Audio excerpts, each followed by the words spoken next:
자, 계속해서 문제 3번, 계속해서 문제 3번 풀어볼게요. 자, 문제 3번. 다단계 행정결정에서 설명으로 옳지 않은 것은 1번. 공유재산 및 물품 관리법에 근거하여 공모 제한을 받아 이루어진 민간 투자 사업의 우선 협상 대상자 선정 행위나 우선 협상 대상자 지배제 행위에서 우선 협상 대상자 지배제 행위만이 항고소송의 대상인 행정처분에 해당된다. 판례에 나온 문제죠. 다단계 행정결정이라는 것은 여러 단계를 거쳐서 행정이 이루어지는 거예요. 그런데 다단계로 이루어지는 그 단계가 과연 처분이냐 아니냐, 그런 문제가 이제 핵심적인 문제죠. 그래서 중요한 거는 행정소송의 대상인 대부분 이제 소송의 대부분이 항고소송이잖아요. 항고소송이라는 말은 정부의 이 행정청의 우월한 입장에서 공권력 행사를 갖다가 다투는 걸 항고소송이라고 하고, 정부와 사인 간의 대등한 관계에서 다투는 소송을 우리가 당사자 소송이라고 해요. 따라서 항고소송의 대상은 처분이라고. 처분이라는 건 행정청이 행하는 구체적 사실에 관한 법 집행으로서 공권력의 행사 또는 그 거부와 그 밖에 이해준하는 행정작용, 그 내용을 가만히 생각해보면 핵심 단어는 공권력의 행사예요. 공권력의 행사. 근데 여기 보자고. 공유재산 및 물품관리법에 근거하여 공모 제한을 받아 이루어진 경우 우선 협상 대상자의 선정행위, 지방자치단체의 우선 공유재산이니까 지방자치단체잖아요. 우선 협상 민간투자 사업의 우선 협상 대상자의 선정행위, 이것도 처분이야. 처분이니까 이거에 대해서 항고소송이 가능해. 또 우선 협상자 지위 배제 행위, 이거 별도 행위 아니야. 선정을 했다가 나중에 지위에 배제한다. 다 하나하나가 처분에 해당되니까 지위 배제 행위만이 항고소송의 대상이 된 처분이 아닌 거죠. 뭔지 알아요? 응? 자, 판례를 공부할 때 그냥 암기하는 건 아무 의미가 없어. 다 와서 답을 맞출 수가 없어요. 자, 그 다음에 원자력법상 원자료 및 관계시설의 부지사지 승인 처분 후 건설 허가 처분이 내려진 경우 선행 처분은 후행 처분에 흡수되어 건설 허가 처분만이 행정 대상이다. 이건 뭐 판례에서 시험에 하면 10번은 났을 거예요. 10번은 난 건데, 원자력 원자력 발전소를 건설하려면 얼마나 커요. 하다 보면 부지 사전 승인을 해야 되고 여러 단계를 거쳐서 한다고. 이럴 경우 선행 처분은 후행 처분에 흡수돼 갖고 최종 처분만이 행정 쟁송 대상이 돼요. 여러 번 했던 거예요. 구필시 행정법 1권 587페이지 아래에서 11째 줄 한번 보자. 587페이지 보면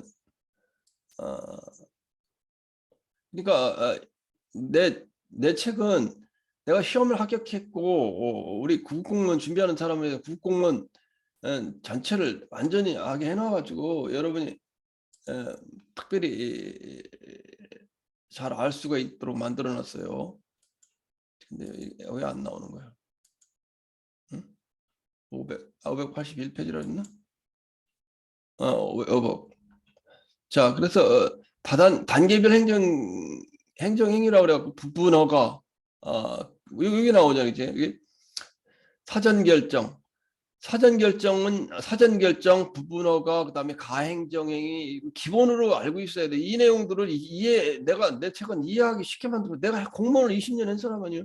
단계적 행정결정 해가지고 가행정행위 쭉 나오잖아요. 자, 그래서 여기 보면 뭐예요? 여기 나오는 요 내용이에요. 이제 원자력 부지 사전 승인은 사전적인 건설허가 처분을 가지고 있다. 자, 그래서 사전 결정과 관계, 원자력 관계 부지 사전 승인 처분은 결국은 뭐예요? 사전적 부분 건설 허가 처분이 성과를 갖고 있는 것이죠. 그래서 나중에 건설 허가 처분이 있으면 건설 허가 처분에 흡수된다. 이걸 이해를 하고 있어야 되지. 그러면 581페이지에도 또 나오지. 그래요. 이 사전 결정에 대한 부분이 지금 나오는 사전 결정, 사전적인 부지를 먼저 부지 사전 승인 처분하고 그다음에 건설 허가 계획 처분하고 또 건설 허가 처분하고 이렇게 단계로 계속 이루어지는데 최종 행위에 흡수된다. 이거 뭐 시험에 여러 번 났던 거예요. 자, 그다음 다시 들어오면 그다음에 3번 공정거래위원회가 부당한 공동행위를 한 사업자에게 과징금 부과 처분한 뒤 다시 자진 신고 등을 이뤄 과징금 감면 처분을 한 경우 선행 처분은 후행 처분에 흡수되어 소멸함으로 선행 처분의 취소를 구하는 소는 부적법하다. 왜냐하면 과징금은 불법적으로 영업을 한 경우 불법적 영업한 내용을 갖다 과징금 부과 처분이 행위 처분이에요. 그걸 갖다가 이제 지금 여기 있는 건 과징금 감면 처분이지. 자진 신고를 하면 감면 처분을 받아요. 이럴 경우 판례는 감면 처분한 자진금 주가 처분했어. 그럼 부자고 그랬는데 그걸 감면해서 감면 처분이 최종 처분이 된다고. 576페이지 아래에서 일제 줄 보자고.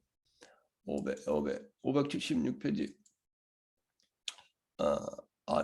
576페이지죠. 아래에서 일제 줄. 여기 나죠. 첫째 줄 아니야. 가행정행위에 대한 부재행위. 가행정행위가 뭐다? 가행정행위가 본행정행위가 최종적으로 결정될까지 잠정적으로 하는 행정행위, 잠정적으로만 이루어지는 행정행위다. 잠정적 구속력을 가진다. 예를 들면 세금을 납부할 때 부가가치세 납부할 때 그 부가가치세 확정 예정 신고만 일단 하고 나중에 확정 신고할 경우 납부에 대해서 최종 결정을 내리는 거. 이게 이제 과행정행위죠. 자, 그래서 공정거래위원회가 부당한 공동행위를 한 사업자에게 과징금 부과 처분을 한 다음에 다시 자진 신고 등을 이뤄 과징금 감면 처분을 한 경우 선행 처분을 취소를 구하는 소는 부적법하다. 자, 그래서 이런 내용들을 여러분이 판례를 보고 이렇게 하고 머리에 실마리가 남도록 되지 않으면 이걸 암기할 수가 없어요. 서울대 법대 나와서 강의하는 사람들 많은데 이거 그렇다고 전부 다 외울 수 없다고. 그러니까 기억에 남게 유의미하게 여러분들이 내용을 머릿속에 이해하고 있어야 그래야 문제가 풀려요. 자, 4번 따라서 소는 부적하다 맞는 내용이죠. 자동차 운송사업 양도양수인가 신청에 대하여 행정청이 내인가를 한 후 그 본인가 신청이 있음에도 내인가를 취소한 경우 다시 본인가에 대하여 별도의 인가 여부 처분을 한다는 사정이 보이지 않는 내인가 취소는 행정처분에 해당된다. 요 판례도 보면 이 서울시에서 본인가 할 가능성이 없었어요. 그러니까 행정법 1권 574페이지 보자고. 행정법 1권 574페이지 보면 왜 유의미하게 기억에 남으라고 하는 말하면 여기 보면 잘 읽어보면 자동차 사업 양도 양수 계약은 자동차 사업 운송 사업을 갖다 양도 양수가 매매예요. 매매한 다음에 이게 아마 서울시장일 건데 서울시장한테 내인가를 하는 경우 내인가에 의한 본인가를 신청했으나 뭐예요? 내인가가 보면 여기 보면 본인가에 대하여 따로 인가 여부의 처분을 한다는 사정이 보이지 않는다면 이게 사실 죽쳐져야 되는 문제예요. 사실 본인가의 가능성이 없는 거예요. 이 자체가. 따라서 그럴 경우에 내인가지만 그것이 처분으로서의 성질을 갖는다. 그 말이에요. 내인가의 거부 처분의 처분성을 인정한 판례다. 이미 2017년 서울시 구급에서 났던 거죠. 그래서 그 내용이에요. 자, 그래서 답은 지금 현재 이제 답은 1번이다. 1번. 우선협상 대상자에 대한 선정행위, 우선협상 대상자 지배제행위, 단계적 결정 과정이지만은 이거 뭐를 중심으로 하면 처분이 뭐냐? 항고소송에 대해서는 처분이다. 처분이 뭐냐? 정부의 공권력의 행사다. 다만 우리가 생각해 볼 건 가행정행위나 사전행위나 부분허가의 경우 어떻게 흡수되냐 흡수되지 않느냐 이걸 좀 알아두면 되죠. 3번 판례 같은 경우 2번 판례 같은 경우 시험에 4번 판례 같은 것도 지금까지 났었잖아요. 그걸 유의미하게 머리에 넣어두셔야 돼요. 지방직 6월달에 보면 지방직도 마찬가지예요. 지금 이렇게 공부 안 하면 그걸 어떻게 암기하고 있을 거예요. 나도 그렇게 혼자 공부하는 게 고생했던 생각이 나는데. 제자면 문제 4번 행정행위 하자에 대한 설명 옳지 않은 거예요. 행정행위 하자에서는 하자의 승계가 맨날 시험에 나요. 하자에 대한 승계가 뭐냐는 개념이 머리에 있어야 돼요. 행정행위 하자가. 하자는 취소할 수 있는 사유가 있고 무효인 하자 있다. 무효인 하자는 승계가 안 돼요. 무효인 하자는 선행행위가 무효면 후행행위도 무효예요. 다만 취소할 수 있는 행정행위에 대해서 하자의 승계가 문제된다. 어떤 경우 취소할 수 있는 행정행위가 불가쟁력이 생겨.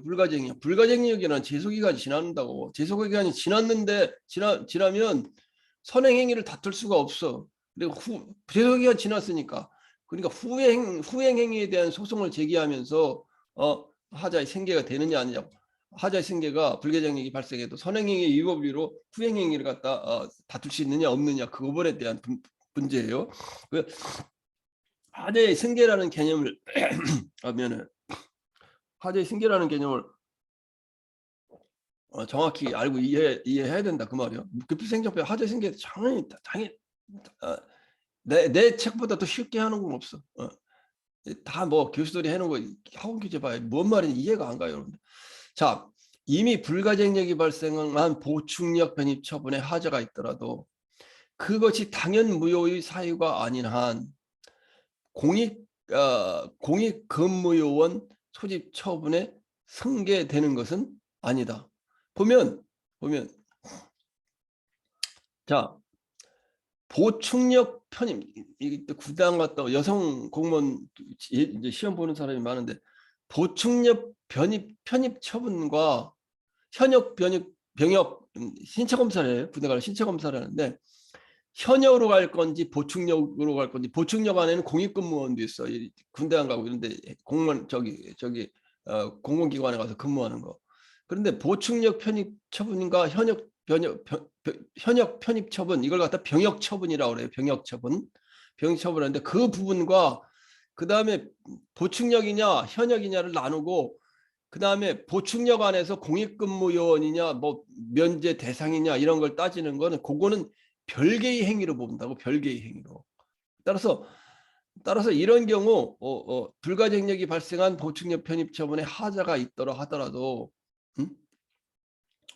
그 사유가 당연 무효가 사유가 아닌 한 공익근무 요원 소집 처분에 승계되는 것은 아니다. 왜 승계되는 거냐면 아까 얘기한 대로 보충력 편입 처분 신체 등이 판정에 따른 보충력 편입 처분과 보충력인지 현역인지 여부와 보충력 안에도 또 나눠지잖아요. 공익근무요원이냐 병역 면제냐 이렇게 나눠져요. 그래서 그 처분은 나누는 별개의 효과를 발생하는 독립된 행정처분으로 본다고.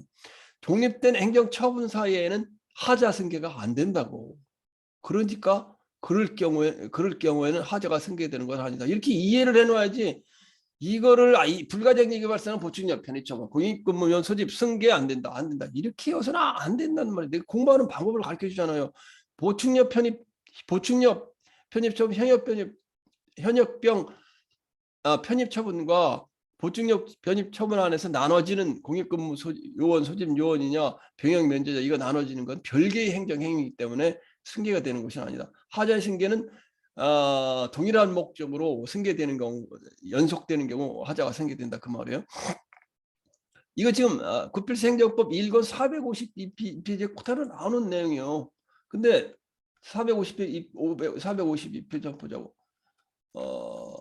근데 중요한 거는 책에 나오는 것 자세히 나오죠. 자세히 나오는데 여기 있어. 얼마나 자세히 나와요. 이 이상 자세히 나오는 게 어디 있어요. 2012년 국가직구급에 2012년 국가직구급에도 나왔었고 2014년 국가직구급에도 나왔었는데 중요한 걸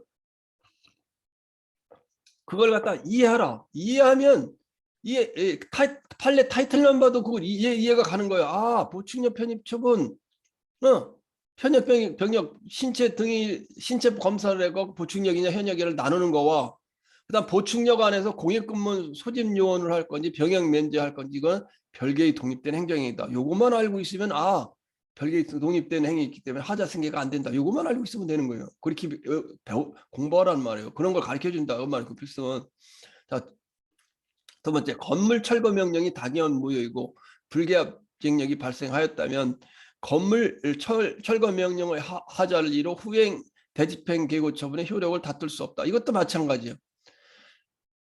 건물 철거 명령이 있고 그다음에 대집행이 되는데 누가 그 건물을 갖다 허가를 안 받고 구청 허가를 안 받고 했어요. 그러면 건물 철거 명령을 내리고 철거 명령을 내렸는데 안 할 경우 계고 대집행이 되는 대집행의 절차는 계고 개통 실비 이렇게 외우라 그랬잖아요. 계고 대집행 영장에 의한 통지 대집행의 시행 그다음에 비용 징수 이 절차에 이루어지는데 건물 철거 명령과 대집행 절차는 별개의 독립된 행정행위란 말이에요. 별개의 독립된 행정행위는 하자가 승계가 되지 않는다. 따라서 하자가 승계 안 된다. 그 말이에요. 451페이지 1번째 줄 나온다. 행정법 451페이지 1페이지 1번째 줄 나온다. 여기 나오잖아. 왜 안 나? 대집행 계고 처분 취소성의 그 선행행위인 건물 철거 명령의 위법 사유를 주장할 수 없다. 왜? 철거 명령과 대집행은 독립된 행정행위이기 때문에 2010년 서울시 9구, 2010년 서울시 9구. 근데 여러분들 이걸 갖다가 뭐 대집행 계고 처분 철거 명령 이렇게 외우지 말고 철거 명령이라는 이해를 하면 철거 명령이라는 부분과 대집행 계고 처분 사이에 대집행 계고는 대집행 영장의 계고 통지 그다음에 대집행의 실행 비용 징수 요 관에는 하자가 승계가 돼요. 연속된 동일한 목적으로 하는 대집행 절차에 대해서는 하자가 승계가 돼요. 다만 철거 명령과 대집행 절차에 대해서는 하자가 승계가 안 돼도 저기 하지 말고 이해하면 다시는 안 잊어먹어요. 그렇게 공부하라는 거예요. 자, 세 번째. 도시계획시설 사업 시행자 지정 처분이 처분 요건을 충족하지 못하여 당연 무효인 경우. 아까 얘기했지. 선행 처분이 선행 행정행위가 당연 무효인 경우 그다음에 후행행위도 무효예요.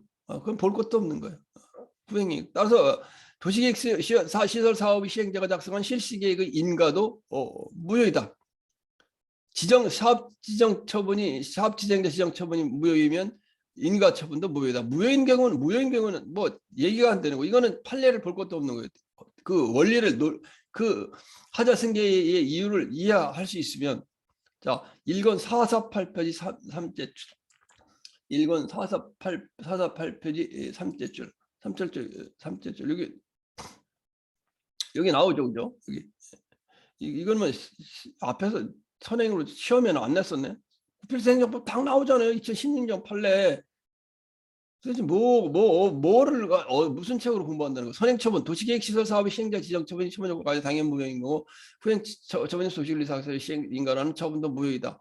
이거는 당연 무효인 지정 처분과 인가 처분 당연히 하자를 갖다가 하자의 승계라는 건 선행행위가 무효인 경우는 하자 승계 여부가 논의가 안 되면 무효이면 무효예요. 그걸 딱 이해하고 있어야 돼요.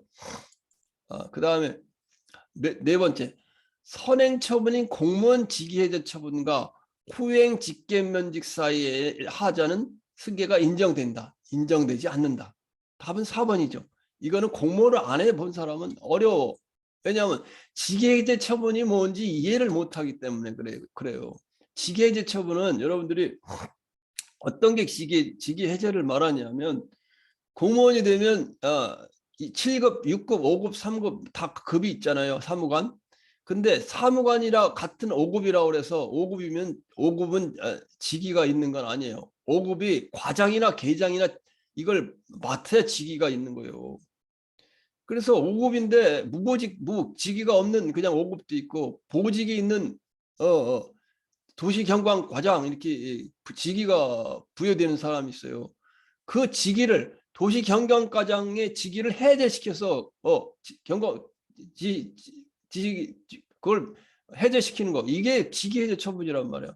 5급 공무원이라면 그냥 있어.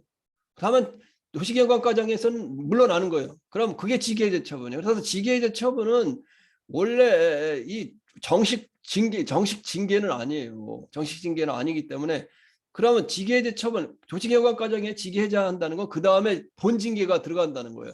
따라서 직위해제 처분과 후행 처분은 사이에는 하자가 승계가 되지 않는다. 그걸 한번 이거 내가 얘기하는 걸 이해했으면 다시는 아니죠. 뭐. 직위해제 처분 징계를 위한 잠정적 조치고 지금 얘기했죠. 면직 처분은 은이라고 그랬대. 징계 처분이므로 별개의 법률 효과를 발생하는 행정 처분이어서 면직 처분 취소 소송에서 직위해제 처분에 위협하여 면직 처분이 위협하다는 주장을 할 수 없다. 면직 처분이 직위해제 처분이 됐는데 직위해제 처분에 대한 불가정력이 발생했다 할지라도 직위해제 처분이 위법하니까 면직 처분도 위법하다 이렇게 주장할 수 없는 하자가 승계가 안 된다는 거예요. 이걸 이해를 하고 있어야 돼요. 이해를 하고 있으면 딱딱 툭툭 답이 툭툭 보면 툭툭 튀어나와. 너무 행정법은 너무 쉬워. 그런데 이걸 이해 안 하고 있으면 정말 기초이론을 이해하고 공부하세요. 자, 공무원이 돼도 마찬가지예요. 공무원이 돼도. 여러 명의 직원들하고 공부해봤지만 요새 또 공무원 들어온 사람은 똑똑하더라고.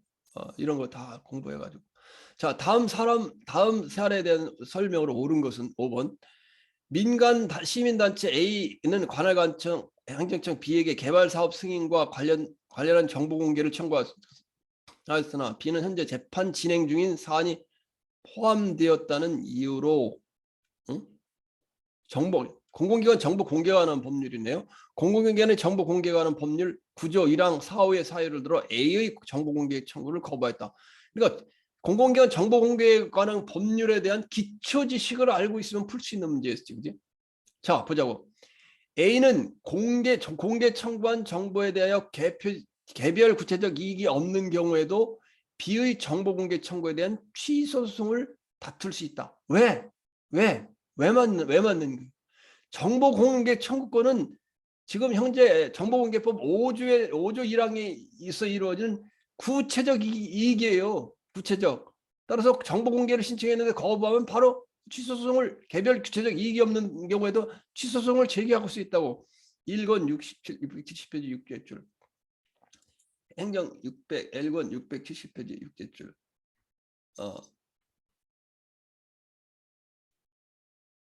잠깐 보자고. 어디로 가냐. 1권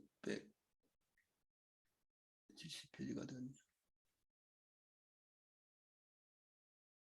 670페이지 6제줄 보면 여기 보면 이 원고 적격, 피해 적격이 나오죠. 이건 기본적인 사항이고 행정정보 공개 청구권에서 가장 기초적이고 핵심적인 내용인데 모든 국민은 정보의 공개를 청구할 권리를 가진다. 5조 1항에 의해서 뭐 사안이 뭐 관련 안 돼도 만약에 공개 청구했는데 거부한다. 법률상 보호되는 얘기. 원고 적격으로 소송을 제기할 이익이 있느냐 없느냐. 원고 적격의 문제는 법률상 이익의 문제고 법률상 이익은 법률상 보호되는 근거법규와 관계법규에 의해 보호되는 법률상 이익이 있어야 항고소송, 취소소송을 제기할 수 있거든요. 근데 정보공개 청구권은 법률상 보호되는 구체적인 권리이기 때문에 국가기관 등 정보공개 거부로 권리 침해받은 자는 그 공개 거부를 다툴 원고 적격을 갖는다. 따라서 공공기관에 대한 정보공개를 청구하였다가 거부 처분을 받는 것 자체가 법률상 이익의 침해가 된다. 이 얘기. 여기 따라서 여기 보면 입증해야만 뭐 나온 이 내용이에요. 정보공개 거부 처분을 받은 청구인은 그 정보의 열람에 관한 구체적 이익을 입증해야만 행정소송을 통하여 그 공개 처분의 취소를 구할 법률상 이익이 인정되는 거 아니다는 거예요. 이거 기초적인 정보공개 청구권 배웠다면 그게 아침이라 이제 이렇게 잠깐만 물을 마시게 되네. 자, 그래서 이거 맞는 내용이에요. 자, 2번. 회의가 공개 청구한 정보에 대한 직접적 이해관계가 있는 경우에는 정보 공개에 대한 정보 공개 이행을 구하는 정보 공개를 갖다 정보 공개를 거부하는 게 자, 처분을 보자고. 처분이 뭐예요? 처분은 뭐예요? 처분에 대한 소송은 항고소송이야. 항고소송. 처분은 뭐예요? 우월한 입장에서 공권력의 행사라 그랬죠. 처분이 뭐예요? 행정청이 행하는 구체적 사실에 관한 법집행으로서 공권력의 행사 또는 그 거부 처분 있잖아. 공개에 대한 거부 처분. 공개했어. 행정청이 거부했어. 공권력의 행사예요. 거부 처분과 그 밖에 이해 준하는 행정작용. 이게 처분이야. 처분에 대해서는 소송을 뭐로 공권력 행사인 처분에 대해서는 무슨 소송을 정한다고? 당사자 행정소송이지. 행정소송. 당사자 소송은 대등한 입장에서 공법상 계약과 같은 대등한 입장에서 다투는 소송이 당사자 소송이에요. 대등한 입장에 다투는. 우월한 입장에서 공권력 행사에 대해서는 항고소송이고. 기본 기초를 알고 있으면 되는데 이게 뭔지 이제 이해를 못하면 정말 어려운 거예요. 대부분 지난 시간에 얘기했지. 공무원 합격해갖고 연수받았더니 정말 법대 나온 사람은 뭐 100명 중에 두세 명은 있을까 말까 그래요. 그거밖에 안 돼. 다 법 전공 안 했단 말이에요. 기초 지식이 없으면 어려워요, 여러분들. 자, 괜히 여기저기 가서 그 대도하는 것보다도 이 필생정보 보시면서 잘 활용하기 바래요. 자, A가 공개 청구한 정보 일부가 공공기관 정보 공개에 관한 법률상 비공개 사유에 해당하는 때에는 그 나머지 정보만을 공개하는 것이 가능하다 하더라도 법원은 공개가 가능한 정보에 관한 부분만 일부 취소를 명할 수 없다. 판례가 일부 취소가 분리가 가능하면 일부 취소가 가능하다는 것이 판례 입장. 이건 이것도 또 기초적인 거예요. 행정정보공개법을 했다면 기초적인 거예요. 수능 시험 점수 그 사건에서 인적 사항만 제거하고 점수만 공개하도록 한 그 판례예요. 1권 672페이지. 1권 672페이지. 672페이지면 요 내용 아니에요. 여기 어디 있어? 일부 취소 판결 많아요. 여기 굉장히 많아요. 주민등록번호, 계좌번호 이 중에 공개 취소 또 대학 수능시험 요거지. 대학 수능시험 원점수 정보 중 수험생의 수험번호, 성명, 주민등록번호 이렇게 다 나오고 점수가 나오는데 정부 대학 수능 출제 기간 정부에서는 교육평가원에서는 이거 안 된다고 전체 안 된다고 그러는데 아니 수험번호 주민등록번호 이게 가능하지 않느냐 분리가. 그래서 가능한 부분은 공개해야 된다 그 말이에요. 일부 취소를 명할 수 없다가 아니라 명할 수 있다. 비공개 사유가 정당화되기 위해서는 A가 공개한 정보가 진행 중인 재판의 소송 기록 자체에 포함된 내용이어야 된다. 비공개 사유가 정당화되기 위해서는 A 공개한 정보가 재판의 소송 기록 자체에 포함된 내용일 필요는 없다. 이게 판례 입장이에요. 1권 653페이지. 653페이지. 이게 판례에 딱 나오는 내용이에요. 거기에 포함된 필요는 없다 그러면 653페이지.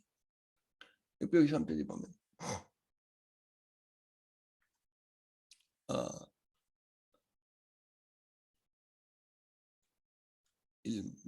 뭐라 했어? 1권 653페이지 위에서 팔째 줄. 1권 653페이지 위에서 팔째 줄 하나 둘 셋 넷.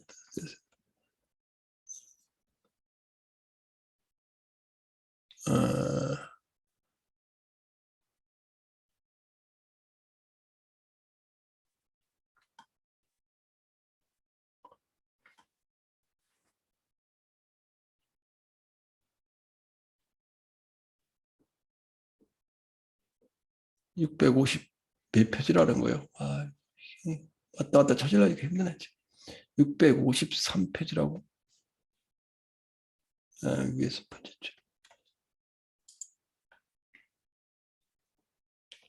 653페이지가 많은데 이제 여기가 653페이지면 여기를 갖다 위를 찾고 있었네. 자, 여기 나오잖아요. 여기 나오잖아요. 진행 중인 재판에 관련된 정보에 해당하는 사유로서 이게 정보 공개를 거부하기 위해서 반드시 그 정보가 진행 중인 재판의 소송 기록 자체에 포함된 내용일 필요는 없다. 그러나 재판에 관련된 일체의 정보가 그에 해당하는 것이 아니고 그 진행 중인 재판의 심리 재판 결과에 구체적으로 영향을 미칠 위험이 있는 정보에 한정되어 있다고 보는 것이 타당하다. 재판 중인 재판에 관련된 정보가 해당 사유로 정보 공개를 거부하기 위해서는 반드시 그 정보가 진행 중인 재판 소송 기록 자체에 포함될 필요는 없다. 나오잖아. 참 행정법 쉽지 않고 어렵죠, 그죠? 그 고통을 받으며 한 10회도 하던 나의 기억들, 여러분들 그렇게 해서 합격하세요. 지급도 하고 부업도 합격하시고 대충 되는 건 없어요. 따라 수송 기록 자체에 포함된 내용이었다. 포함될 필요는 없다. 그 말이죠, 그죠? 자, 문제 6번. 자, 기초 이론을 행정법 어려워요. 비법대 출신들 정말 어려워요. 기초 이론을 이해하고 그걸 갖다가 판례에 적용하고 애우했는데 단순히 암기해 갖고는 그 뭐 40점 맞기도 어렵지 않나 그런 생각이 드는데 단순히 암기하려고 해서 안 돼요. 자, 이해를 해야 돼요. 자, 6. 항고소송의 수소법원의 판결에 대한 설명을 옳지 않은 것. 수소법원의 판결은 행정소송이에요. 행정소송. 어디에 들어있느냐면 항고소송이 뭐예요? 처분에 대한 소송이에요. 수소법원의 판결이 뭐예요?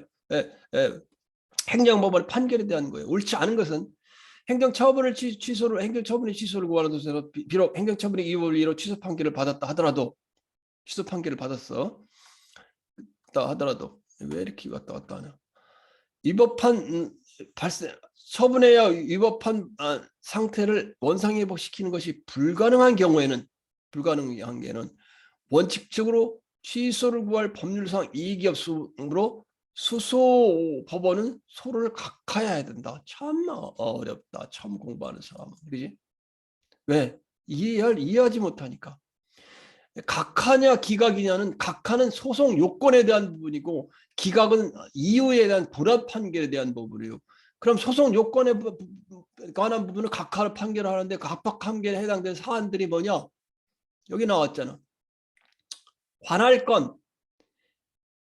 민사법원 관할권이 있느냐, 관할권이 있느냐 없느냐, 민사법원에서 하는 거냐 아니냐, 제소기간을 넘겼느냐 아니냐, 이걸 충당 안 하면 각하한다. 처분이냐 아니냐, 원고적격이 인정되느냐 아니냐, 소의 이익이었느냐 없느냐 아니냐, 전심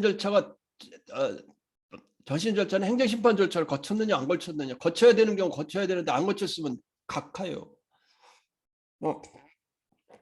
원고적격, 피고적격이 있느냐, 당사자 능력이 있느냐, 중복소송이 아니냐, 이 부분이 각하 판결에 대한 요건이에요. 응? 그래서 기판력에 반하지 않을 것. 그래서 이걸 보면 첫 번에 보면 법률상 이익이 없어. 법률상 이익이 없으면은 각하해야 돼. 왜? 법률상 이익은 소의 이익이 법률상이에요. 원고적격과 소의 이익이 법률상이에요. 각하 요건이란 말이야. 그래서 이거를 이해 안 하고 어떻게 문제를 풀 수 있을까? 자, 두 번째. 해임 처분이 취소소송 계속 중 임기가 만료돼 해임 처분이 취소로 지위에 회복될 수 없다 할지라도 그 취소로 의한 해임 처분일로부터 임기 만료까지 기간에 보호소를 지급을 구할 수 있는 경우에 해임 처분의 취소를 구할 법률상 이익이 있으므로 수소법원은 본안에 대해 판단해야 된다. 이것도 KBS 그다음에 그 KBS 사장 이명박이가 이명박 대통령 들자마자 마음에 안 들고 KBS에서 자꾸만 자기한테 불리한 방송을 하니까 해임시켰는데 해임을 갖다가 해임 처분에서 이런 판결을 내렸어요. 판결을 이걸 알고 있다면 이게 그 문제일 거야. 그 문제 맞아요. 해임 처분. KBS 사장 해임 처분에 대한 부분이에요. 자, 그래서 해임됐을 경우 이 절차적 위법성도 있었지만 본인에게 사전 통지하는 절차적 위법성도 있지만 해임된 날로부터 비록 소송 제기 중에 KBS 사장에서 물러나서 있었다 하더라도 해임 처분된 날로부터 기간 만료일까지 보수직을 받을 수 있으면 법률상 이익이 있으므로 판단해야 된다. 이게 KBS 사장에 대한 판례예요. 그 얘기를 누가 해주는 사람이 있을까? KBS 사장에 대한 판례. 이명박이 한네. 자, 세 번째. 관할 행정청은 농지법상의 이행강제금 부과처분을 하면서 재결청에 행정심판을 청구하거나 관할 행정법원에 행정소송을 할 수 있다고 잘못 안내한 경우 행정법원이 항고소송의 재판을 관할이 생긴다. 이것도 정말 공부 안 하면 어려운 문제죠. 이행강제금. 이행강제금에 대해서 이행강제금이 뭐예요? 이행강제금이 집행벌이에요. 집행벌. 행정벌에 나오는 집행벌에 대한 부분이요. 그런데 이행강제금에 대해서는 행정소송이나 항고소송을 거칠 수가 없어요. 이건 비송사건 절차법을 거치도록 법에 규정되어 있어. 여기 뭐냐면 이 농지법 자체에서 비송사건 절차법에 의해서 거치라고 해서 항고소송이 아니고, 비송사건 절차법은 재판 절차가 그 직접 판사가 확인하는데도 간편한 거예요. 이 공격 방어 방법 심리 같은 거 제대로 안 하고 그냥 서류 가지고 하는 거예요. 그런 절차법이 있는데 농지법에는 이행강제금 집행벌에서는 그렇게 부과를 해요.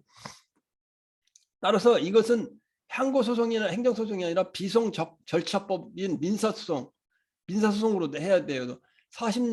2권 46페이지 4째 줄. 2권 46페이지. 아이고 왜 많이 갔냐. 46페이지 4째 줄. 4째 줄 보면 이행강제금은 집행벌이라고 그랬죠. 집행벌. 이행을 하라고 했고 안 하면 집행벌을 부과하는 거. 이행강제금에 대해서 자세히 나오죠. 그죠? 자세히 일신 정속적을 서기를 가진다. 아버지에 대한 이행강제금에 대해서는 일신 정속적이기 때문에 그 이행강제금이 상속이 안 되기 때문에 아들이 안 내도 된다. 엄청 냈다는 거지. 자, 이행강제금에 대한 불복 여기 나오죠. 그죠? 요거 별표 얼마나 했던 거예요? 이행강제금에 대한 불복은 두 가지 절차가 있다고. 하나는 이행강제금에 대해서 개별 법률에서 불복 방법을 비송사건 절차법을 따르도록 한 경우 행정소송으로 안 되고 비송사건 절차법으로 따라요. 그 다음에 개별 법률에 불복 방법을 정하지 않은 경우에는 행정소송, 행정심판으로 다투도록 돼 있다고. 그러니까 이걸 알고 있어야 됐던 거예요. 이건 시험에 지금까지 서울시하고 이 지방직에서 났었네. 이 내용이에요. 여기 있잖아요. 여기. 개별 법률에서 불법 방법을 이행강제금 부과에 대해 이행강제금은 집행벌이라고 했어요. 위법 건축물을 허가도 안 받고 건물을 져놨어. 증축을 했어. 그러면 철거하시오. 철거 명령을 내릴 수도 있고, 그 다음에 철거 명령을 내리고서 안 하면 대집행을 할 수도 있고, 이행강제금 이걸 부과할 수도 있어요. 이행강제금 부과하면 이의제기의 그 규정을 두고 불복을 비송사건 절차법을 따르도록 규정한 경우에는 항고소송의 대상이 아니다. 왜 아니냐? 비송사건 절차법은 일반 소송과 다르고 비공개로 서면에 의해서 심리하며, 그 다음에 단순 직권주의에 의해 간이 신속하게 종료된다. 비송사건은 법원이 다투는 사건 중에 소송사건이 민사사건에 관한 모든 사건, 재판은 기판력이 없고 결정으로 실질적 행정작용, 불법은 상고가 아닌 항고로 쉽게 하는 집행벌에서 하는 절차가 있는데 그렇기 때문에 그래요. 이것도 알고 있어야 되는 얘기인데 이걸 안 배우고 나서 아이고 뭐가 이렇게 잘못됐다. 왜 저걸 잘못 눌러가지고 그렇게 되지? 다시 해볼게요.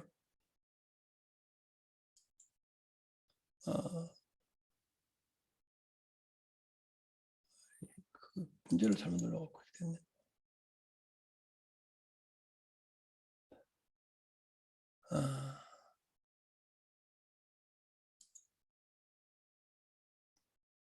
자, 공유를 한번 다시 해볼게요. 공유가 이건 인쇄용인데. 자, 일권을 또 다시 했어. 문제를 해야 되는 다시.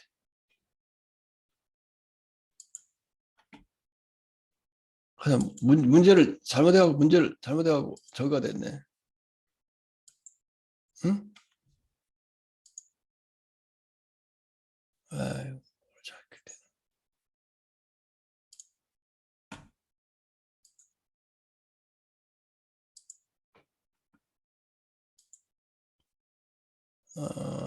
잠깐만, 잘못 눌러갖고 문제를 X를 눌러갖고 문제가 없어져 버렸네. 다 됐네 이제. 자, 다시 공유를 다시 킬게요.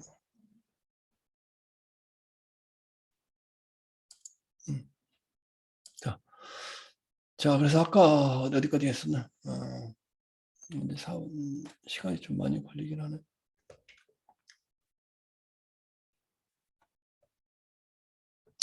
자, 그래서 이제 아까 문제 몇 번이에요? 6번에 3번 농지법 이행강제금이라고 집행벌에 대해서 두 가지 절차다.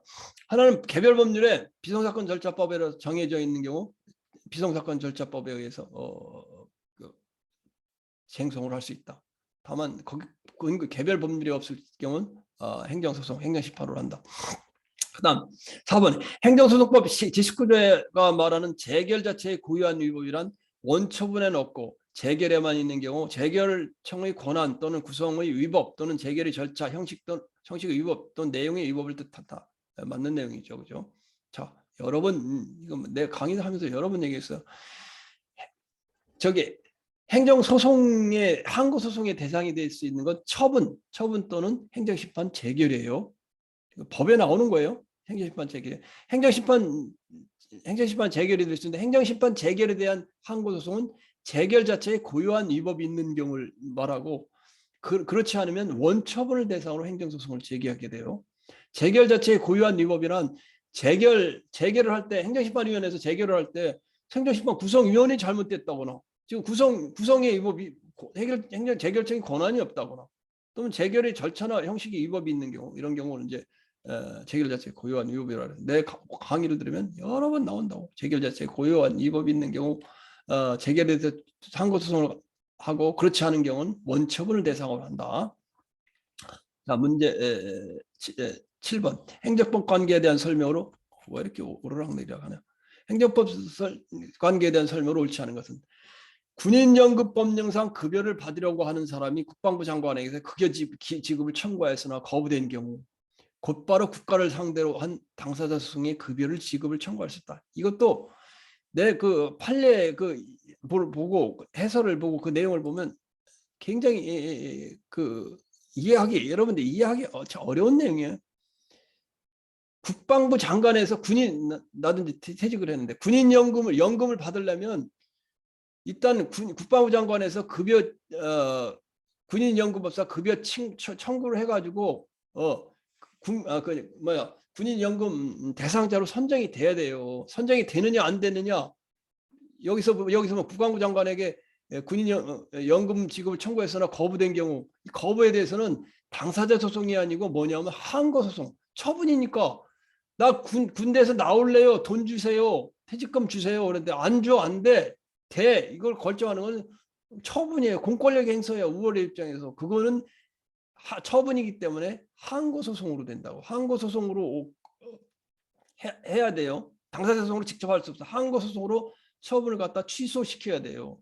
그러나 연금을 받아오고 있다가 연금법이 개정돼 가지고 연금 금액이 좀 내려갔거나 이거에 대해서는 대등한 입장에서 당사자 소송으로 그 분쟁을 다퉈야 된다고.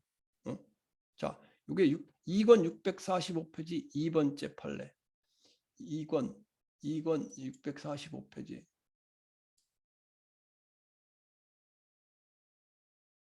2권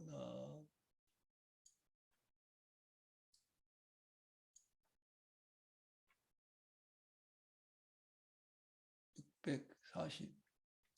조금만 기다려보세요. 그만 나오네. 2권 645페이지 두 번째 판례. 여기 나오죠, 그죠? 두 번째 판례. 군인 연금성 퇴직연금 등의 급여 청구권을 인정받기 위해서 항고소송의 절차를 거치 않아 곧바로 국가를 상대로 당사자 소송의 급여를 청구하는 것은 허용되지 않는다. 왜냐하면 연금을 받을 권리는 이 처분이기 때문에. 그러나 여기 비교를 적어놨죠. 연금을 받아 오던 중에 법이 바뀌어가지고 그거에 대해 소송을 다는 건 당사자 소송을 한다. 이걸 세트로 알아둬야 돼요. 허용 안 된다. 다 나와 있다고 말이야.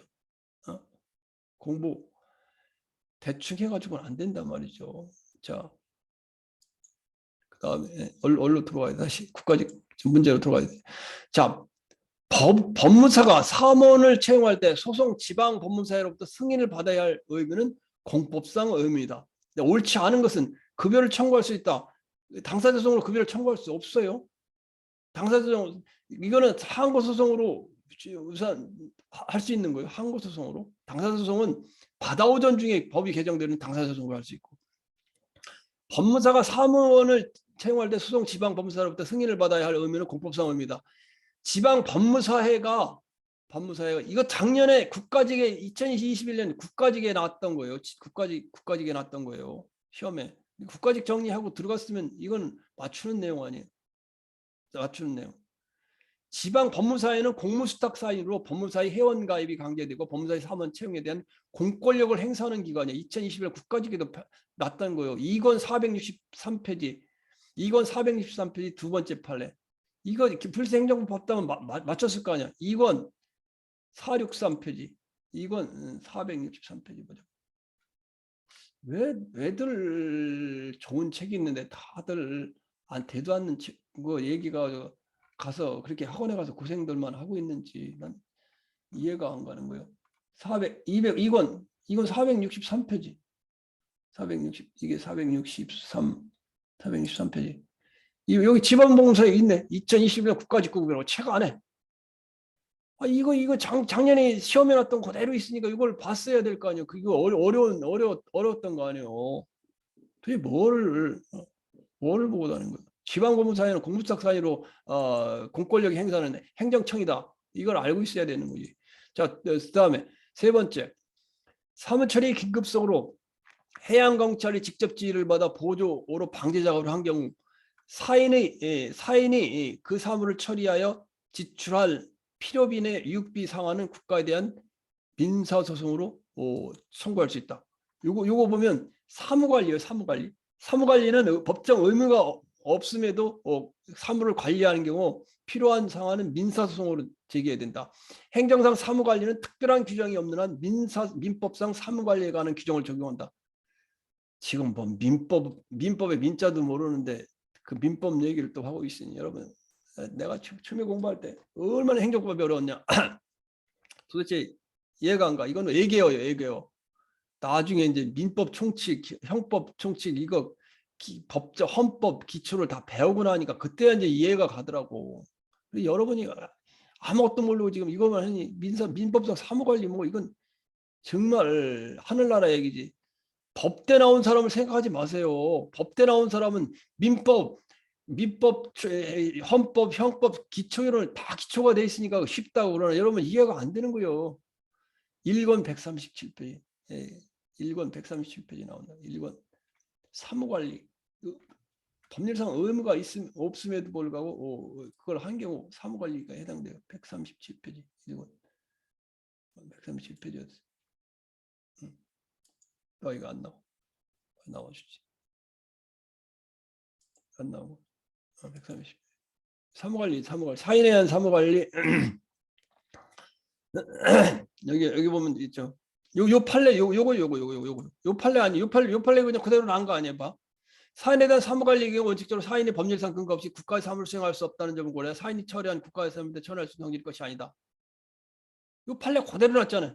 가부 주식회사 유조선은 유출되는 사고가 발생하고 의리 주식회사의 피해 방지하기 행위에서 지적을 봉조 사업 방제 작업 보조한 사안에서 아니 주식회사가 원유가 유출됐는데 의무가 없는데 원유 그 청소해라고 다 국가에서 하라고 다 했는데 그 비용을 행정 경찰차에 비용을 받았으면 그걸 갖다 돈을 줘야지 왜 안 줘? 민사소송으로 국가방제 비용을 청구했어요. 이거 딱 나오네. 딱 나와. 도대체 어디 가서 뭘 공부하고 있는 거예요? 아무리 얘기해도 책에 다 나오잖아요. 내가 시험에 합격했다니까. 그까지 시험 다 합격하고 행시까지 합격해갖고 책을 줬는데 거짓말이겠어요? 내 책에 다 있잖아요. 아마 이런 판례 그 학원 강사책이 없을 거예요. 자, 왜 어디가 뭐로 하시는 거예요? 자, 무료 강의 들으시고 만점 받으세요. 자, 공익사업을 위한 토지 등의 취득 및 보상에 관한 법률상 환매권의 존부에 관한 확인을 구하는 소송은 환매 증감을 구하는 소송은 민사소송이다. 자, 그래서 환매권이 뭐냐? 환매권이 뭔지를 알아야 될 거 아니야. 환매권이 이게 뭔지 이해가 안 되면 안 돼요. 아니지, 신도시 개발하고 지금 뭐 세종시 건설하고 저기 뉴타운 건설할 거 아니에요. 그러면 어때요? 땅을 공용 수용을 해요. 다 공용 수용을 해가지고 하는데 그 중에 자기 땅이 국가에 이제 다 원가로 팔리잖아요. 그러니까 100만 원에 팔려요. 그럼 나중에 땅값은 1000만 원 된다고 10배가 올라간다고. 100만 원에 팔려면 얼마나 배가 아파고 국가에서 뺏어가는 거예요. 그러면 한매권은 뭐냐면 나중에 혹시나 자기한테 100만 원에 사갔잖아. 근데 100만 원에 사간 땅이 쓸 필요가 없는 경우가 발생하면 토지 주인이 도로 돈 주고 사오는 거예요. 100만 원 주고. 그렇지 않으면 100만 원 주고 사오면 1000만 원, 900만 원을 더 버네. 땅값은 그때 많이 올라갔으니까. 그래서 이걸 환매권의 존부에 관한 확인을 구하는 소송, 환매 금액 증감을 구하는 소송은 민사소송이다. 이거 맞는 내용이에요. 이거 뭐예요? 2권 653페이지 셋째 줄. 2권 653페이지 셋째 줄. 지금 다 보여주잖아요. 왜 딴 데 가서 교재에 없는 책 가서 그렇게 여러분이 속구를 했냐고. 무료 강의 해준다니까. 무료 강의로 해가지고 이런 만점 맞게 해준다는데 왜 딴 데 가서 그러고 있어요. 장사치들한테. 253페이지 셋째 줄.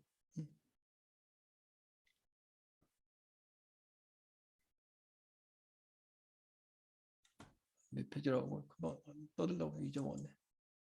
2권 653페이지 아래에서 셋째 줄. 2권 653페이지 아래에서 셋째 줄. 여기 써 있잖아요. 여기 2017년 서울시 구급에 난 문제네. 환매권의 존배에 관한 확인을 구하면서 환매 금액을 구하는 증감 소송이다. 학원 강사들 책에 보면 이렇게 한 줄만 들어가 있어. 이걸 가지고 어떻게 외우냔 말이에요. 이게 기억이 나냔 말이에요. 내가 이야기하는 환매권이 뭔지 이해를 하고 이야기를 하게 해야 되겠지. 자, 환매권은 아까 얘기한 대로 땅을 뺏어갔어. 수용해서 갔는데 나중에 땅 주인한테 다시 판매하는 거예요. 국가가 100만 원에 사갔는데 나중에 사가. 그런데 그때 가면 땅값이 100만 원이 아니라 1000만 원 됐으니까 분쟁이 생길 거 아니야. 그건 민사소송으로 하는데 환매권은 상대방에 대한 의사표시를 요하는 형성권의 일종으로서 일종의 재판상이든 재판이든 이 규정에 따른 어디로 가버렸어? 규정에 따른 기간 내 행사하면 매매의 효력이 생기는 바 이렇게 환매권의 존배에 관한 확인을 구하는 소송은 구공익사업법 이게 공용수용법에 따라 환매 금액을 증감을 구하는 소송 역시 민사소송에 해당된다. 이 내용이 시험에 난 거 아니에요. 자, 구필수 행정법 가지고 만점 받으세요. 자, 문제 8번. 행정법규에 대한 양벌 규정으로 옳지 않은 거. 양벌 규정이 어디 나오는 거예요? 행정벌에 나오는 거 아니에요. 행정벌에서 자, 이것도 내 책 가지고 내 강의 들으면 이해가 가면 이 문제가 풀리는데 이해가 안 가면 이게 뭐 암기 가지고 안 돼요. 양벌 규정은 식당 영업 주인도 처벌하는 거예요. 식당 종업원이 잘못했어도 식당 종업원이 잘못했어서 식당 주인도 처벌하는 것이 식당 종업원이 잘못한 것에 식당 주인도 처벌하는 것이 그것이 양벌 규정이에요. 양벌 규정은 행위자에 대한 처벌 규정인 동시에 식당의 아르바이트는 대학생에 대한 처벌 규정인 동시에 그 위반행위 이익이 구속주인 식당주에 대한 처벌 규정이다. 맞는 내용이죠. 종업원의 범죄 성립이나 처벌이 영업주의 처벌이 전제 조건이 되는 것은 아니다.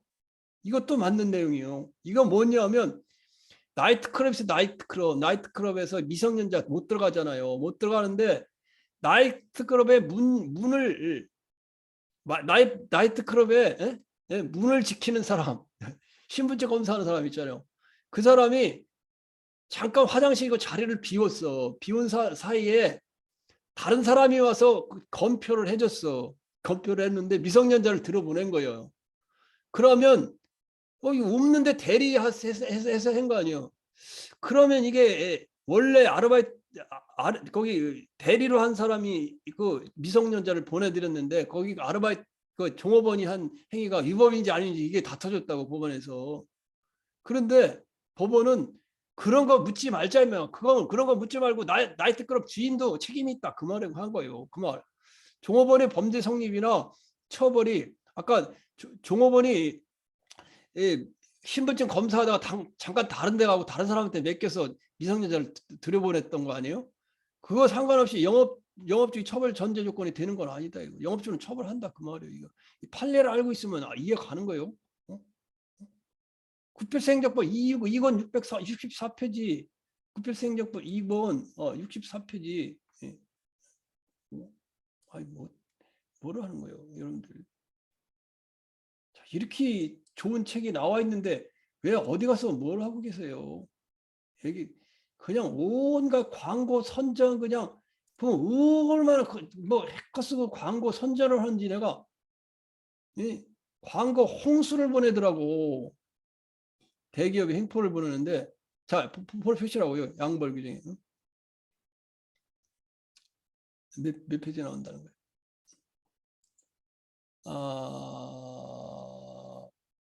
64페이지 아래에서 둘째 줄 2권 64페이지 64페이지 여기네. 64페이지 아래에서 둘째 줄 여기 있잖아요. 여기 있잖아.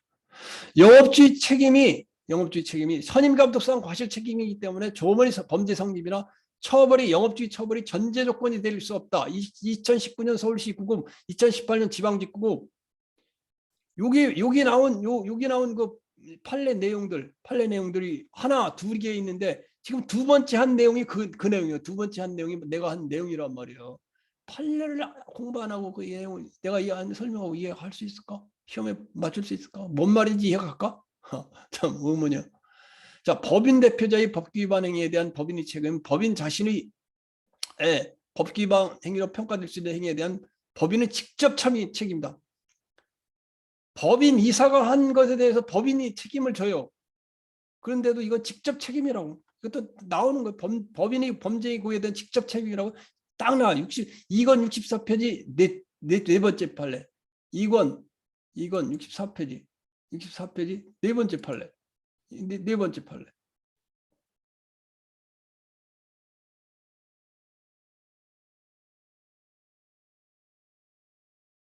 이게 64페이지야? 64페이지 네 번째 판례.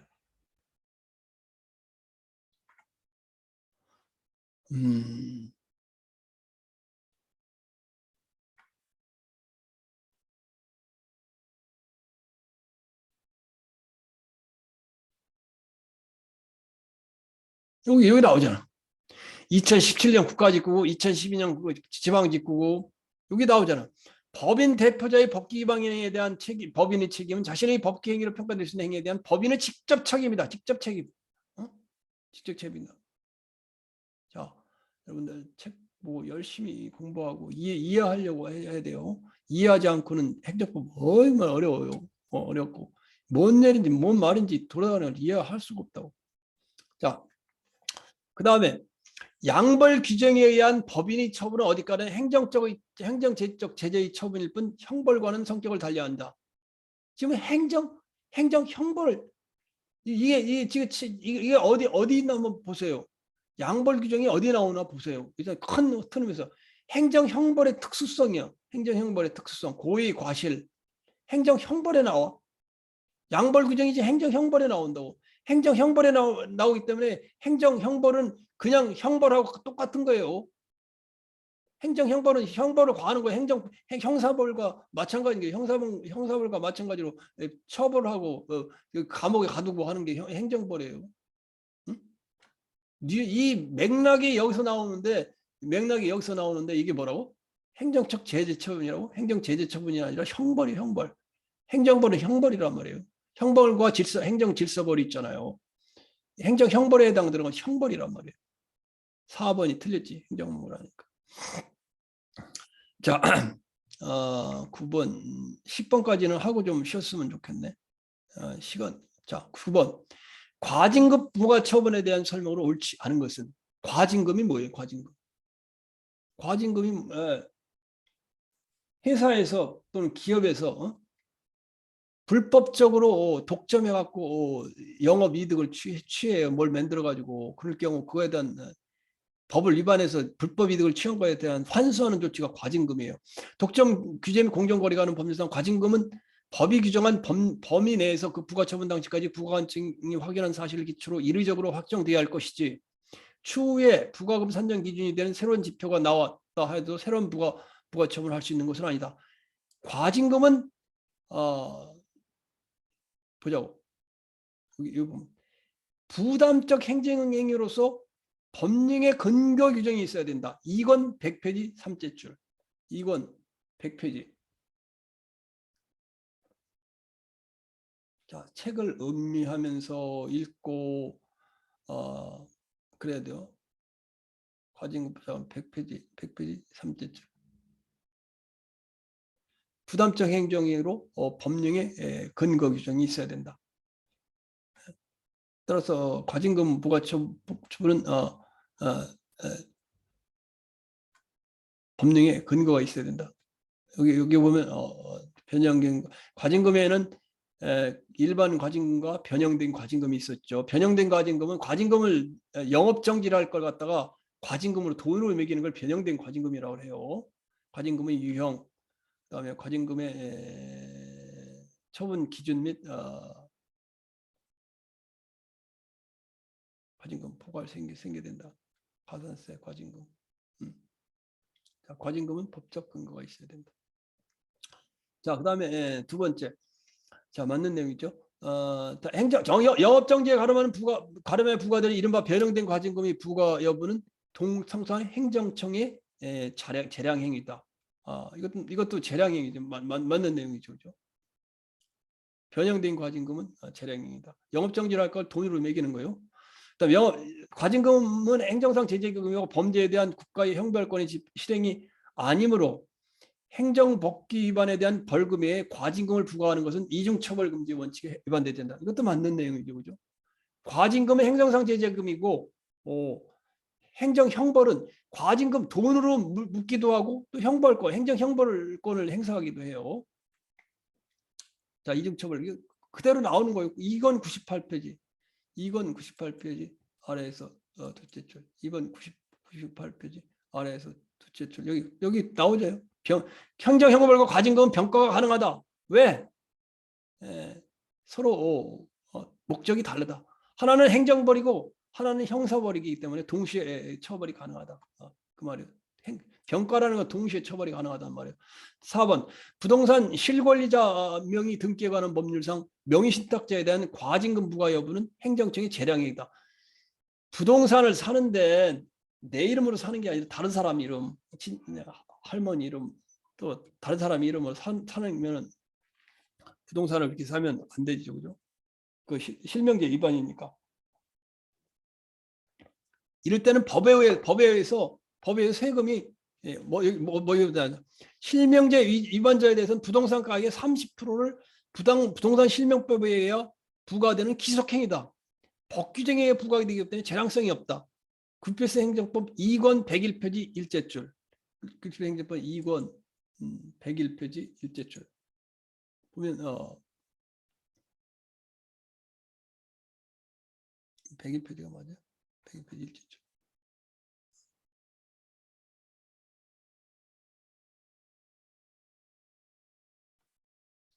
자, 여기 나오죠. 여기 나오죠. 부동산 실권리자 명의 등기에 관한 법률에 부과된 과징금은 어떤 건가요? 배우자, 사실혼간에 포함되지 않으며 해가지고 상속에게 부과된다.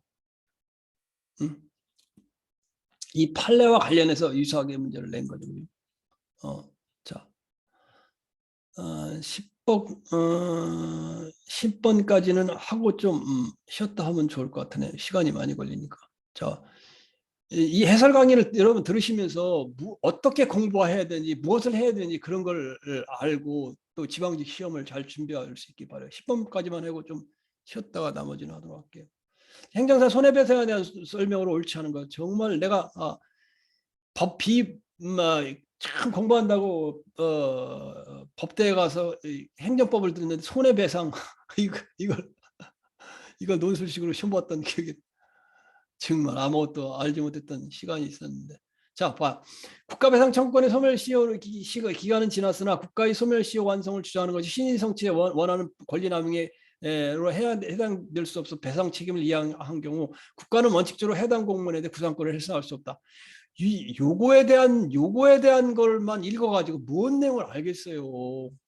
이 판례가 있었던 거예요. 다 이 사건 안에 이렇게 주장하는 안에는 그 안에는 판례가 있어요. 이 내용은 뭐냐면 군대에서 지금 여기 나온 대로 하사가 여기 밑에 있죠. 하사가 상병의 입술에다가 총을 대고 말 안 듣는다고 입을 대고 있다가 잘못해서 총이 발사됐어요. 발사돼가지고 총이 발사되면 어떻게 되겠어? 머리에 총 맞으면 죽잖아요. 그래 죽었는데 이걸 갖다가 자살했다고 조작을 했다고 총도 바꿔놨다나 옷도 바꿔놨다나 뭐 하여튼 조작을 했다고 그래서 죽었어. 그다음에 과거 진실 규명위원회에서 이게 밝혀져서 죽인 거로. 그러면 뭐예요? 국가에서는 그러면 자살했던 국가에서 죽었었는데 돈 손해배상을 해줘야 될 거 아니에요. 근데 어때요? 국가에서는 소멸시효가 지나서 30년 지났으니까 돈 못 준다. 돈 못 준다는 게 말이 되느냐고. 국민 권리남용을 허용될 수 없어. 권리남용을 허용될 수 없지. 이거 어떻게 30년 동안 내 새끼가 가서 군대 가서 죽었는데 돈을 배상 책임을 안 해준다는 게 말이 돼. 배상 책임을 국가에서 이행해 줬어. 근데 이 사건에서 중요한 건 그 총격을 가했던 하사뿐만 아니라 그 위에 이 사건을 조작한 공무원에 대해서 그놈들이 잘못한 거 아니에요? 그 하사 상관들에 대해서 국가에서 돈 물어줬잖아. 니들이 잘못했으니까 내가 국가에다 다시 내. 이렇게 누구야? 상관들한테 요청하지 못했다는 거예요. 구상권을 행사할 수 없다고 판결이 나왔어요. 그 사건을 알면 여러분이 다시는 안 잊어먹을 거 아니에요. 이거에 대해서 이게 틀려요. 구상권 행사할 수 없다고 판결이 나와서 판결이 좀 문제가 오래되니까 이렇게 했는데 하여튼 대부분은 그렇게 했어요. 자, 두 번째. 공무원이 관계법령 해석이 확립되기 전에 어느 하는 수소를 취하여 업무 처리를 한 것이 결과적으로 못하더라도 처분 당시 그 이상의 법무 처리를 성실한 평균적 공무원에 기대했던 하기 어려웠던 경우나 원칙적 공무원의 과실을 인정할 수 없다. 맞는 거죠. 1번 이게 틀린 거니까 자, 그래서 이거 어디 나와요? 국제생활 2권 152 오제줄 2권 152 2권 152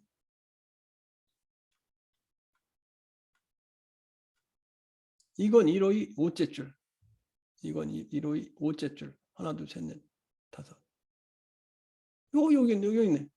그대로 나죠 그대로. 어디 가서 무엇을 하시는 거예요? 왜 되도 않는 학원을 제게 이해도 안 되는 책 가지고 우리 고생하시고 그러시냐고. 행정법이 관계법령 해석이 확립되기 어느 하설처럼 업무를 처리하는 것이 결과적으로 위법하게 공부되는 결과 특별한서는 이런 누가 과실이라고 볼 수 없다. 딱 나오잖아요. 이거 시험에 그동안 안 났던 거네. 여기 딱 코다 있고 그 찰레가 딱 모델하우스 해가지고 쫙 나오잖아요. 무료 강의요. 무료 강의. 강의 무료로 해줬어요. 공무원 생활 20년 하고 7급 국가직 직급 국가직 지방직 다 합격하고 행시까지 합격해갖고 공무원 한 사람이 가르치는데 잘못 가르친다고? 판이 알고 있는데 행정을 20년이나 해봤는데 못한다고? 말이 돼요? 자, 내 얘기 들으면 공무원 잘할 수 있어요, 여러분들. 자, 인정할 수 없다. 공무원이 직무를 수행하면서 그 근거가 되는 법령에 따라 구체적 의무를 부여받았어도 그것이 국민의 이익과 관계없이 순전히 행정기관 내부 질서를 유지하기 위한 것이라면 그 의무에 위반하여 국민에게 손해를 가해도 국가 등의 배상 책임을 부담하지 않는다. 이것도 굉장히 어려운 거예요. 굉장히 어려운 거예요. 3번도. 국가 배상 책임이 인정되기 위해서는 사익보호성이 있어야 돼. 직무상 의무에 사익보호성이 있어야 돼. 이게 굉장히 어려운 거예요. 공무원에게 부과된 자기 의무는 단순히 공공 일반의 이익을 위한 것이 아니라 행정기관 내부 질서를 위한 것으로 전적으로 부수적으로 사회 구성원의 안전 이익을 위하여 설정된 것이어야 한다. 사익보호성이라고 그래. 이걸 사익보호성. 그리고 사익보호성 나오는 판례 안에 행정기관 내부 질서를 위배한 것이라면 배상 책임 부담하지 않는다. 이게 딱 나와요. 그럼 이게 뭐에 대한 판례냐? 세상에 이것만 보고서 이게 기억이 나냐고. 이 내용은 뭐냐면 충주호에서 극동호 유람선에서 화재가 발생했어요. 그래갖고 90명 중에 30명이 빠져 죽거나 불에 타 죽었어. 그거 누가 보상해 줄 거요? 회사에서 보상해 줄 거요? 근데 국가에서 가만히 보니까 국가에서 보상해 줬어요. 왜? 선박안전법이나 유선 및 도선업법에 공무원들이 선박검사를 철저히 해야 되는데 세월호 마냥 선박검사를 안 한 거예요. 제대로 안 한 거야. 안 해가지고 불이 난 거 아니야. 그러니까 국가에서 배상 책임을 진 거예요. 그리고 선박안전법이나 유선 도선업법의 규정을 보면 이런 규정을 포함하고 있다는 거예요. 어떤 규정을 포함하느냐? 선박안전법이나 유선 도선업법에 공무원이 선박 검사를 할 때 선박 검사를 해야 한다는 규정은 단순한 공공의 일반 이익을 위한 것이 아니라 그 행정기관 내부 질서를 위한 것이 아니라 뭐라고?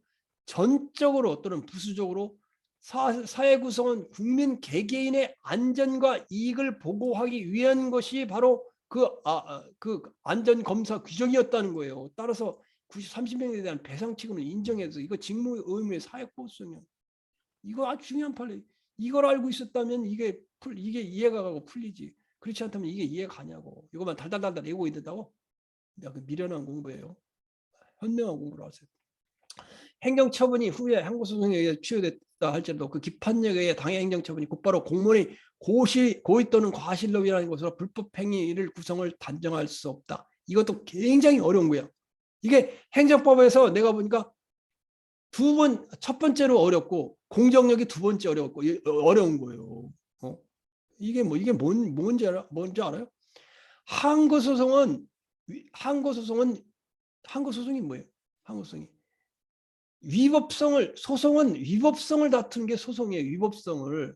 그다음에 기판력이라는 게 기판적인 위법성을 다투는 거고, 행정처분이 곧바로 공무원이 고의 또는 과실로 인한 불법 행위를 단정할 수 없다. 이거는 고의 또는 과실로 인한 불법 행위는 뭐예요? 손해배상 책임에 대한 문제예요. 손해배상 책임은 뭐예요? 공무원이 직무를 집행함에 있어서 고의 또는 과실로 법령에 위반하여 위법하게 타인에게 손해를 가한 경우 손해를 배상하는 게 행정상 손해배상이에요. 그러니까 여기는 행정상 손해배상은 고의 또는 과실 또는 위법성이 같이 들어간다고. 근데 행정소송은 항고소송은 위법하게 처분을 한 경우 항고소송의 대상이 되는 거예요. 따라서 손해배상과 행정소송의 대상은 틀리다. 따라서 비록 어떤 행정처분이 항고소송에서 취소되었다 할지라도 그거는 위법성만 다툰 거 아니에요. 손해배상 청구 소송에서 손해배상을 청구할 수 있다. 왜? 손해배상 청구 소송은 위법성뿐만 아니라 고의 또는 과실을 다투기 때문에 그거는 별개일 거기 때문에 할 수 있다. 항고소송에서 이미 처분을 한 것이 취소됐어. 그것이 취소됐으면 그것이 과연 이 손해배상 청구 소송에서 인정이 되느냐 안 되느냐 그 문제거든요. 자, 여기 보면 항고소송은 처분의 위법성을 신청하지만 국가배상 청구소송은 처분의 위법성을 면한 공무원의 고의 또는 과실을 심사하므로 항고소송이 처분이 위법하다고 판결이 나도 그 기판이 국가배상소송에 미치지 않음 공무원이 고의 또는 과실이 없으면 손해배상 책임이 인정이 안 된다. 제일 어려운 부분이야. 내가 어디냐 2권 149페이지 이제줄 2권 2권뿐만 아니라 행정소송을 이해해야 돼요. 149페이지 이제줄 149페이지 실판결에 대한 기판력 이게 원래는 행정소송편에서 다뤄야 돼요. 어떤 행정처분이 항고소송에 의해서 취소되었다 할지라도 기판력은 법원을 구속하는 힘이에요. 그 기판력에 의하여 당해 처분이 곧바로 공무원 또는 고의과실로 인한 불법 행위를 구성한다고 달정할 수 없다. 그러니까 법원에서 행정청이 예, 예, 이렇게 볼게요. 식당 영업을 하고 있었어. 그런데 코로나로 시간 위반했다 그래가지고 구청에서 영업허가 취소 처분을 한 거야. 취소 처분을 해가지고 취소 처분을 하니까 장사 못 되니까 돈을 못 벌 거 아니에요. 그러니까 어때요? 그러니까 그래서 항고소송에서 행정처분이 취소되었다 할지라도 그 행정처분이 곧바로 공무원의 고의와 과실로 인한 불법 행위를 구성한다고 장소할 수 없다. 비록 취소되었다 하더라도 이 손해배상 청구는 가능하다는 얘기요. 이걸 이해하지 못하면 가장 어려운 부분이에요. 행정소송에서. 이게 뒤에 소송에서 내가 다뤄줘요. 그리고 이걸 갖다 이해하고 있어야 돼요. 어떻게 이걸 그냥 대충 날로 먹으려고 그래. 가장 어려운 부분이에요. 이해하지 않고는 이거 안 돼요. 가장 어려운 부분이라고 했죠. 뒤에 내가 행정소송편에 보면 내가 자세히 써놓은 부분이 있어요. 행정소송편에 뒤에 볼게요. 행정소송편에 판결의 기판력에 대해서 나오는 부분인데 기판력이 어디쯤 나오나 모르겠다. 근데 좀 찾아봐야 되는데 기판력 부분에 나오는 건데 비판력에 나오는 부분에서 자세히 나와요. 그 내 강의에서 이거에 대해서 1시간 동안 자세히 설명해 놨어요. 자, 시간이 좀 1시간 또 15분 지났는데 좀 쉬었다가 다시 계속 그 해설 강의를 진행하도록 할게요.